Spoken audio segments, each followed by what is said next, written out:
Friends, आज हमारे पास ये 2.25 मीटर कपड़ा है जिसे हमने 4 फोल्ड में रखा है और अंदर की तरफ सीधा है कपड़ा।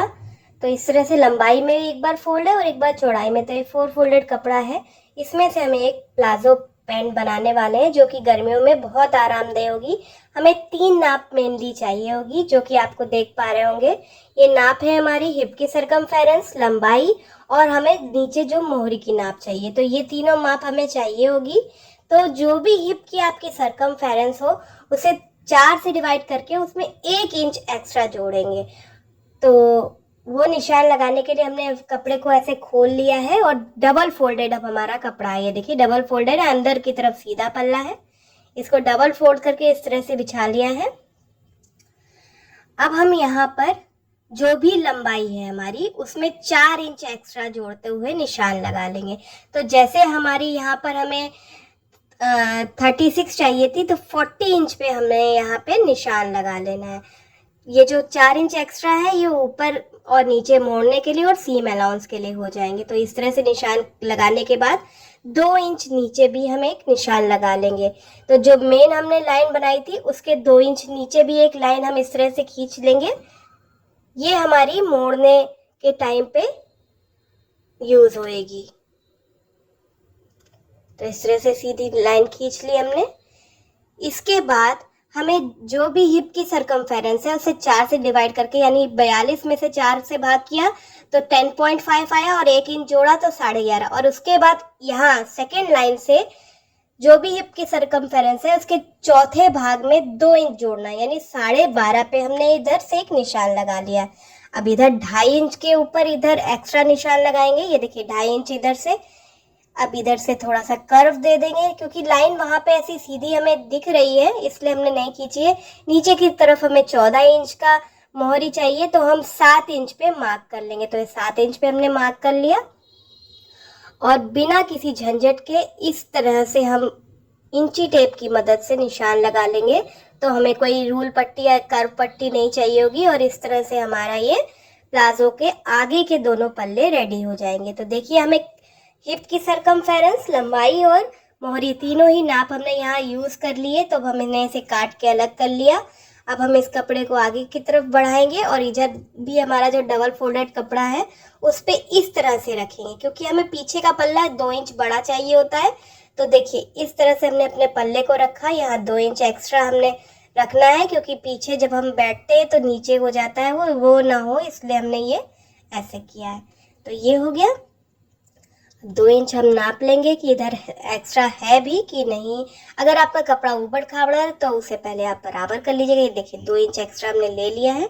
अब हम क्या करेंगे, जो हमारे आगे के दोनों पल्ले हैं उससे हम 2-2 इंच एक्स्ट्रा हर जगह पे ले लेंगे। ये देखिए कर्व पे भी लिया, लेकिन ये जो क्रॉच पे पॉइंट होता है इस पे हम 2.5 इंच एक्स्ट्रा लेंगे क्योंकि हमें थोड़ा सा लूज चाहिए होगा। तो इस तरह से हमने बढ़ा दिया है लाइन को 2-2 इंच एक्स्ट्रा पे और यहाँ 2.5 इंच पे।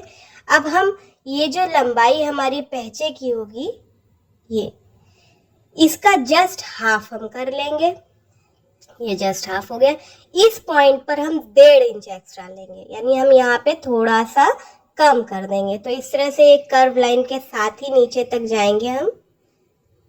अब नीचे की तरफ धीरे धीरे करते हुए जा रहे हैं। अब देखिए यहाँ पे हमने 2 इंच जो एक्स्ट्रा लिया था वो क्रॉच वाले एरिया पे तो ज्यादा रखेंगे और नीचे स्लोप देते हुए जाएंगे, यानी पीछे का पल्ला थोड़ा सा तिरछा होगा।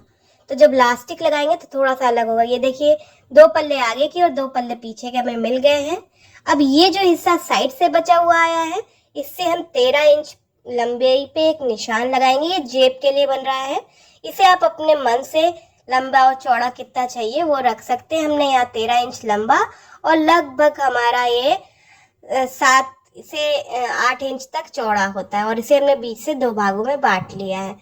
ये हो गया। अब सिलाई की तरफ चलते हैं। तो सबसे पहले हम क्रॉच वाला एरिया सिलेंगे, यानी जो गोलाई देते हुए आगे के पल्ले थे उनको हम आगे जोड़ते हैं। तो ये देखिए क्रॉच का आगे का पल्ला हमने गोलाई देते हुए सिल लिया। अब इसी तरह से पीछे के भी दोनों पल्लों को आपस में जोड़ लेंगे। तो ये पीछे के दोनों पल्ले भी जुड़ जा रहे हैं। जब क्रॉच जुड़ जाएगी इसके बाद हम जेब की स्टिचिंग करेंगे। तो ये देखिए क्रॉच जुड़ गए हमारे यूं। अब ये जो जेब है, जेब का जो कर्व वाला साइड है ये वाला कर्व वाला ये सिल लेंगे, सिर्फ सीधा वाला नहीं सिलेंगे, सिर्फ कर्व वाला हिस्सा सिल लेंगे हम। बहुत ही आसान है और कितना सिंपल है, जल्दी से बनाना इसे वो आप देख ही सकते हैं। तो हमने इसको इस तरह से कर्व दे दिया। अब हम यहाँ पर जो आगे का पल्ला है उसमें जेब जो, क्योंकि हम राइट साइड में हमेशा जेब एक लगाते हैं, तो इस तरफ का अभी हमें देखने में जो लेफ्ट तरफ है हमारा, वो जब हम पहनेंगे तो राइट तरफ जाएगा।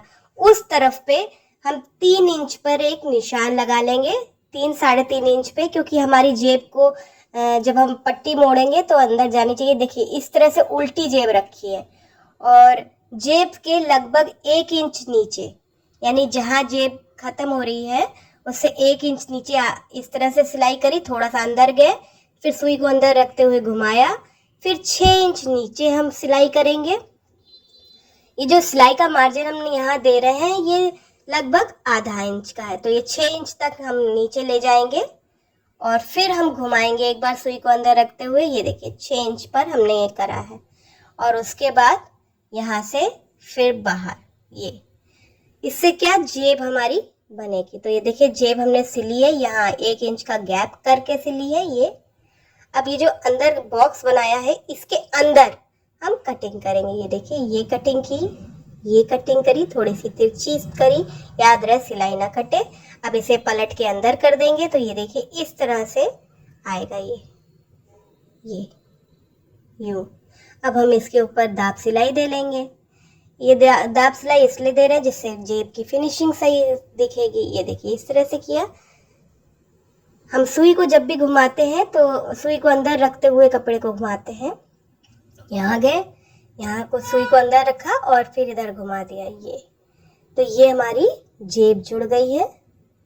अब जेब का ये देखिए जो पीछे वाला पल्ला है उसको इसके साथ इस तरह रखेंगे। ये देखिए क्योंकि जेब 2 टुकड़ों से बनी है ना, तो बीच की सिलाई वाला जो हिस्सा है अब यहाँ पर हम सिलाई देंगे।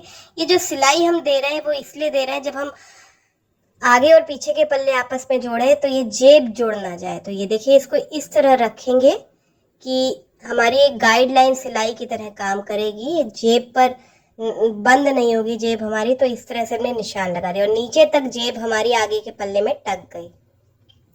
अभी दिखाते हैं आपको। ये देखिए ये जेब हमारी यूं हो गई, ये जेब दिख रही है।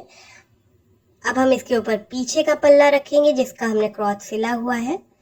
ये देखिए इसको इस तरह से बैठाना है, ध्यान दीजिएगा। ये पीछे का पल्ला है, इसको इसके साथ रखा और जो गाइडलाइन वाली सिलाई सिली है इसी के ऊपर हमें सिलना है जिससे कि जेब बंद ना हो। इसीलिए हमने जेब के आगे और पीछे के दोनों को पल्लों को साथ करके एक सिलाई दे ली थी आगे से, जिससे कि हमारी बाद में जब हम सिलाई करें ये वाली तो जेब बंद ना हो जाए। तो इस तरह से ये सिलते हुए जाएंगे, नीचे तक अब हम सिल लेंगे दोनों ही साइड में। अब हम आगे और पीछे के पल्लों को साइडों से सिल देंगे।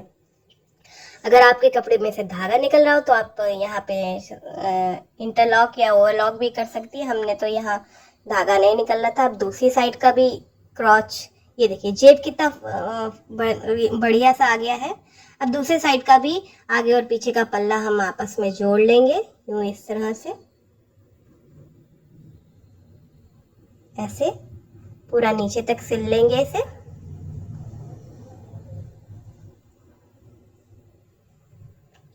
ये सिल गया हमारा। अब हम नीचे की तरफ जो पहचा है इसे लगभग 1 इंच पे इस तरह से मोड़ लेंगे। ये देखिए ये नीचे की तरफ हमारा जो मोहरी वाला हिस्सा है या पहचा जो है उसे हमने 1 इंच पे ऐसे मोड़ लेना है। दोनों ही साइड में ऐसे ही करेंगे। ये सिल लिया हमने, दोनों ही पहचे ऐसे जोड़ लेंगे और फिर बीचों बीच की जो सिलाई होती है वो देंगे। ये देखिए दोनों पहचों को आपस में मतलब आगे और पीछे के हिस्सों के रखा और इस तरह से एक पहचे से स्टार्ट करते हुए क्रॉच एरिया से होते हुए और दूसरे पहचे पर एंड करेंगे। तो इस तरह से ये प्लाजो लगभग रेडी हो गया। अभी हमें लास्टिक लगानी है। लास्टिक हमारी जो भी कमर की नाप होती है उससे हम 5 से 6 इंच छोटी तक ले लेते हैं। ये देखिए इस तरह से हमारा ये जेब हमने यहाँ पिन की मदद से अटैच कर दिया है, क्योंकि अभी हमें ऊपर लास्टिक लगाते टाइम ये फोल्ड करेंगे तो जेब जुड़ जाए। ये हमारी कमर की नाप से 5 से 6 इंच छोटी है। अब यहाँ दोनों एंड को जोड़ लेंगे। तो ये देखिए जोड़ लिया है। अब लास्टिक को इस तरह से कपड़े पे रखना है और कपड़े को इस तरह से डबल फोल्ड करना है। बट याद रहे कि जो सिलाई हमें करनी है वो लास्टिक पर सिलाई नहीं होनी चाहिए, क्योंकि अगर लास्टिक पे हो जाएगी तो लास्टिक तो छोटी होती है और हमारा ये कपड़ा बड़ा है, तो खींच के लास्टिक को आगे पीछे हम नहीं कर पाएंगे। तो इसलिए हम लास्टिक पे सिलाई नहीं कर रहे हैं और इस तरह से डबल फोल्ड करते हुए सिलेंगे। ये देखिए ये। और जेब वाला हिस्सा आएगा तो जेब वाले हिस्से को प्रॉपरली हमें इस सिलाई के अंदर जो जेब है उसका वो ओपन एंड को इसके अंदर करना है। और अगर हमारी कपड़ा छोटा बड़ा हो रहा है तो इस तरह से लास्टिक को खींच के आगे को कर लेंगे। ये देखिए। अब पीछे की तरफ क्या होता है, क्योंकि 2 इंच एक्स्ट्रा हमने यहाँ पे लंबा लिया था तो हम यहाँ पे 2 प्लेट दे लेते हैं जस्ट बीच में। इससे क्या होता है, हमारी जो प्रॉपरली मोड़ रहे हैं 2 इंच वो मोड़ पाएगी। तो पीछे जहाँ पे भी 2 इंच एक्स्ट्रा यानी क्रॉच वाला एरिया था वहां पे हमने 2 प्लेट्स दिए हैं और फिर मोड़ा है। इस तरह पूरे में मोड़ लिया तो ये यहाँ पे देखिए इस तरह से आया। अब 2 सिलाई हम बीचों बीच में देंगे तो कैसे देंगे, देखिए सुई को अंदर किया अपने कपड़े के और उस तरह खींचते हुए दोनों साइड से हमें सिलाई करेंगे। दोनों तरफ से हमें खींचना है जिससे कि इलास्टिक में साथ जो हमारी चुन्नट है वो बनती जाए। तो 2 सिलाई हम यहाँ एक्स्ट्रा और दे लेंगे। तो ये इस तरह से हमारा प्लाजो रेडी। आई होप आपको पसंद आया हो। Please subscribe my channel and press the bell icon.